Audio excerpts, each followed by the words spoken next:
photographier un objet sans tracking? Donc est-ce qu'on pourrait photographier une nébuleuse ou une galaxie avec juste un APN et un trépied?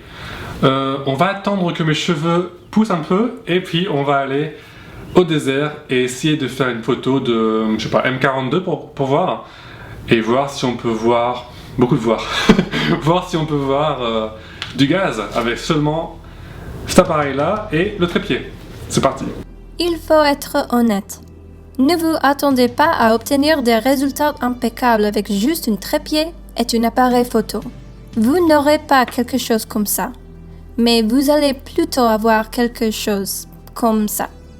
C'est sûr, ce n'est pas aussi impressionnant, mais lorsque vous débutez en astrophotographie, faites-nous confiance. Le sentiment de savoir que vous avez capturé ces quelques photons qui ont parcouru des millions d'années-lumière pour atteindre votre appareil. Il n'y a rien de tel. Au coucher du soleil, nous sommes allés à un lac asséché, à environ une demi-heure de chez nous, où le ciel est assez bon. Mais pour un lac asséché, c'était en fait très humide. Il a plu il y a plusieurs jours, mais il reste encore beaucoup de grandes flaques d'eau. On se serait bien cru en plein apocalypse.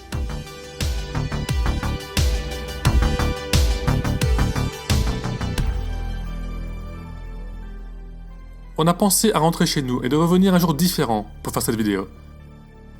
Mais on a trouvé un endroit assez sec pour se garer et se préparer. Après tout, on n'a besoin que d'un trépied et d'un appareil photo. Maintenant, nous sommes ici sur un dry lake, proche d'une autoroute.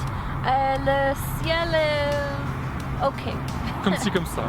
Comme ci, comme ça. Donc tout ce que nous avons besoin, c'est un trépied, un APN, un réflexe et un objectif. On va attendre que le ciel devienne tout noir et puis on va essayer.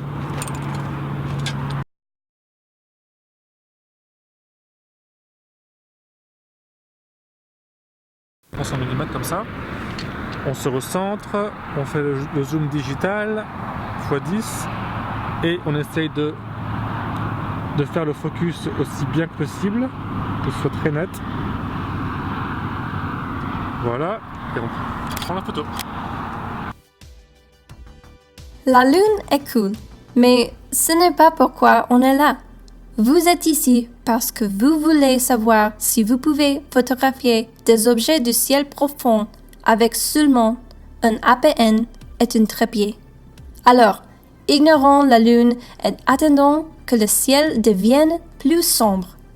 C'est assez cool d'être en couple au milieu de nulle part. On trouve parfois le moyen de s'amuser en attendant la nuit. Ici par exemple, Dalia a failli être jetée dans une immense flaque d'eau. Et c'est fun, non? Ouais, bien sûr. Ok, elle a failli me casser le dos, mais bon. Maintenant, au moins, il est presque nuit. Orion est maintenant plus visible, plus loin de la lune. Attends, pourquoi nous avons choisi une nuit de pleine lune pour photographier une nébuleuse? Je ne sais pas. Ah. Orion se lève derrière de nous. Donc on va essayer de capturer la nébuleuse. Alright, so right now we have Orion rising right there.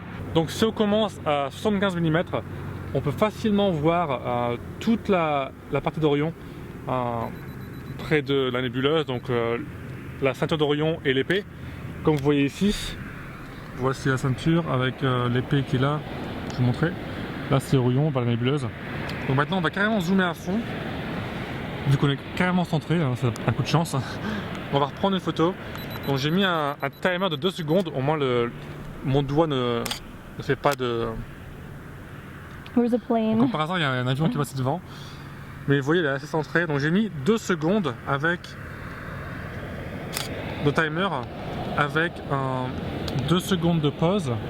Ce qui est bien parce que si vous faites 600 divisé par 300 qui est l'objectif, ça fait 2 secondes, donc 100 trinnées d'étoiles. Et f5.6 c'est ce que j'ai ici, j'ai pas le choix. Et ISO 1600. Donc on va essayer un coup pour voir si on est encore centré. Voilà qui est là.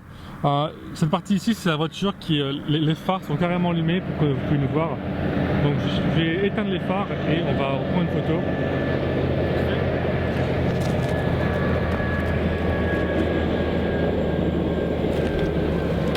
Pour avoir une meilleure photo. C'est parti. On va espérer qu'on s'en centrer encore. Allons-y. Et la voici.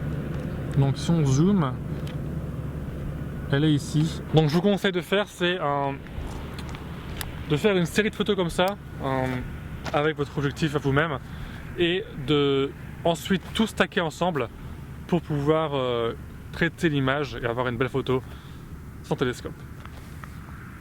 Prendre une photo de 4 secondes avec un objectif de 300 mm nous donne pas mal de traînées d'étoiles. À cette distance focale, votre temps de pause maximum sera juste 2 secondes. C'est donc très utile d'avoir un bon objectif avec une meilleure ouverture que la nôtre. Nous avons décidé de ne pas photographier cette nuit-là car la lune était juste à côté. On va donc vous montrer le résultat de notre vraie, toute première image de M42 d'il y a 3 ans. La voici. C'est les résultats de moins d'1 heure sur la nébuleuse d'Orion avec cet équipement. Le canon 600D et un objectif de 300 mm à f5.6. Ça a été rapidement traité sur Deep Sky Stacker. Cette nuit-là, nous n'avions pas d'intervallomètre, donc on a pris toutes les brutes manuellement, une par une. Nous étions débutants. Notre traitement n'était donc pas génial et vous voyez qu'on était un peu fou sur la saturation. Mais même, nous sommes fiers de cette image et la chérirons toujours, en tant que notre première bonne photo d'une nébuleuse.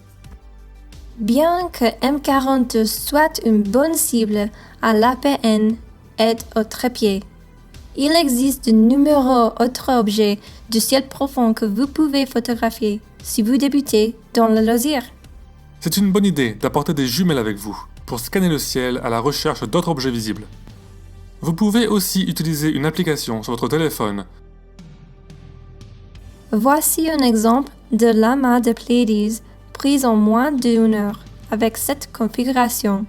Et voici la célèbre galaxie d'Andromède. Quelques planètes constituent également de bonnes cibles, surtout grâce à leur lune, comme vous pouvez le voir ici avec Jupiter. Enfin, rappelez-vous que vous n'avez pas besoin d'un télescope ni d'un appareil de suivi pour capturer des images du ciel profond. On vous conseille aussi d'utiliser des objectifs moins gros pour des meilleurs résultats, comme vous pouvez le voir ici sur M31 avec un 50 mm, et ici avec Orion. Vous pouvez même voir un peu la nébuleuse de la tête de cheval. Nous espérons que vous aimez cette vidéo et bientôt on fera une vidéo avec la meilleure cible avec cet équipement. Donc, comme vous pouvez le voir, c'est possible d'avoir une photo du ciel profond avec un trépied et un APN. Donc, voici notre M42 à nous qu'on a fait avec cet équipement parfait, donc cet APN et ce trépied. On a fait plein de photos ensemble, je crois que c'était 40 par exemple, et on les a stackés ensemble. On n'avait pas d'autre équipement, et donc c'était vraiment très bien d'avoir ça pour débutants. Donc voilà, donc on se verra la prochaine fois, et bon ciel.